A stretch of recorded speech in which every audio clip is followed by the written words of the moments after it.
Այս ընթացքում գույքահարկը թանկացել է, շրջարկը թանկացել է, կարմիր գծերը թանկացել են, աղբանության գումարը թանկացել է,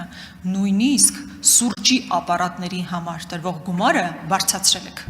Թե բա հերոս հարկատու, թե բա հերոս հարկատու գումարը վճարեք, որ մենք ավելի լավ պետություն ստեղծենք։ Հերոս հարկատու գումարը վճարումը Տիգրան Ավինյանը 1.5 միլիարդ տանում տալիս է իր կնոջ ընկերուհուն, ով ուղղակի վատնում է այդ գումարը։ Հիմա հերոս հարկատուն սա ինչ որպես ինչ լսի, ինչ մեսիջ ստանա։ Իսկ այն ձեր արգումենտը, որ բա գիտեք, համապատասխան մարմինները քննություն են իրականացնում եւ այլն, հեչ համոզիչ չի, որտեղ արդեն գրեթե 3 տարի այդ քննությունը գնում է, մի հոգի ձևի համարը ճիշտ բառ չի, բայց ձևի համար մի հոգի գործի մեջ ներգրաված չի։ Ինչը նշանակում է, որ ուղղակի կասեցված է process-ը։ Հաջորդ ամուր սարի մասով։ Նորից եմ ասում, ինչ հետաքննության վրա, ինչ հետազոտության դուք հիմա կարող եք հղում կատարել, որով ապացուցվի, որ բնապահպանական ռիսկերը վերացված են։ Եվ երկրորդը, $150 միլիոն տրվել է կառավարության երաշխիքով բանկերից։ Այսինքն բանկը ինքնին պատրաստ չի եղել այդ գումարը տրամադրի ամուսայի շահագործման։ Նա ասում է կառավարություն, ինձ երաշխիք տուր, որովհետև ես այդտեղ ռիսկ եմ տեսնում։ Հիմա սա ինչի համար են բարձրացնում, որովհետև մենք տեսել ենք, որ անիվով ձեր ղեկավարությամբ $70 միլիոն վատնվել է, բա որ վաղը մյուս օրն էլ գաք ասեք հարգելի հերոս հարկատու, $150 միլիոն էլ այս ծրագրով ենք վատնել։ Տիկին Գրիգորյան, նախ դուք իրավունք չունեք որևէ մեկի անմեղության կանխավարկածը խախտելու։ Եթե անմեղության կանխավարկածի հարց է, այդ թվում մեր երկրի հարազատ հանքարդյունաբերության հետ կապված, մի հատ բոքսի պերչաթկեքով մեկ կարտեր նստած մի չգիտեմ էլ ուրա։ Դրա անմեղության կանխավարկածի մասին մտածեիք, որը իմիջիալով ձեզ հետ էլ էին որոշ ձևերով կապում, մի հատ եթե տենց այդ ժանրով գնանք, մենք կասենք, եկեք նայենք հələ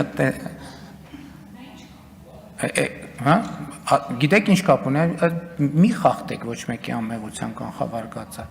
Անուններ եք տալիս, որ տարել է, վերջը մարդկանց հետ գոր։ Հիմա ասում եմ, եթե տրամաբանությամբ գնանք, կգնանք ասում եմ, այդտեղ այդ բոքսի պերչաթկեքով նստած մի հատ բան կար։ Տենց ինչ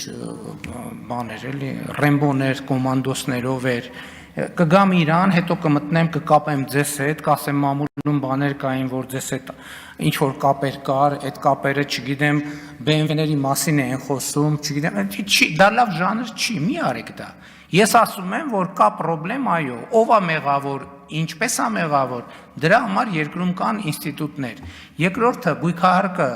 եւ մյուս հարկը, որ ավելացել է, այդ գույքահարկը այս են դեպքերից է, որ դուք կարող եք հանգիստ լինել, որովհետեւ այդ գույքային հարկերը կառավարության ոչ մի պաշտոնյա դրանից պարգևավճար չի ստանալու։ Այդ գույքահարկը ամբողջը գնում է այդ քաղաքացիների համայնքային խնդիրները լուծելու համար։ Մի հատ էլ ծրագիր են կարել, մասնակցային բյուջե ենք ստեղծել, ասում են քաղաքացիներ ջան, այս փողը դուք համայնքով քննարկեք, որոշեք, թե ինչի վրա եք ուզում ծախսեք։ Հարկերը ավելացել են, եկամտային հարկը ոչ մեկը չի ասում։ Եկամտային հարկը իջել է, եւ դուք ձեր կողքին նստած падգամավորը այն ժամանակ ցույց էին անում, որ ազգային ժողովի դիմացը մի անգամ հանդիպել եմ, որ ցույց էին անում, ասում են հարկերը ինչ եք իջեցնում։ Մենք էլ մի րոպե, մենք էլ այն ժամանակ ասում ենք հարգելի ցուցարարներ, ասում եք սոցիալական անհավասարություն է մտնում բանը եկամտային հարկը համահարթ դարձնելով։ Ասում ենք ձեր փաստարկը մենք լսում ենք, դրա համար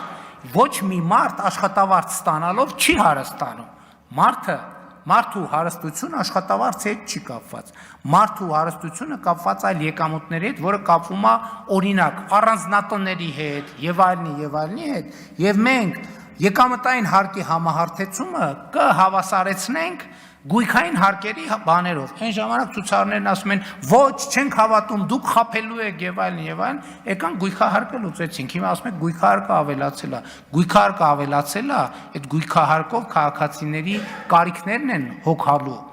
Հասկանում եք, եթե մենք դուրս ենք գալիս փողոց եւ տենում ենք աղբ կա, մենք պետք է մտածենք ոնց անենք, որ այդ աղբի հավաքման խնդիրը լուծվի։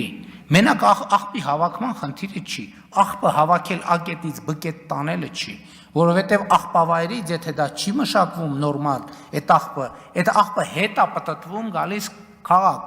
այդ աղբը քամու միջոցով հետապտտվում գալիս քաղաք, այդ աղբը դառնում է փոշի, այդ աղբը դառնում է բնապահպանական պրոբլեմ, արագիլների, կռունկների, սագերի եւ բադերի տեսքով հասկանում եք, սենց խնդիրներ կան։ Կարճ ասած, կյանքը այո, այդքան էլ պարզ չի։ Շնորհակալություն։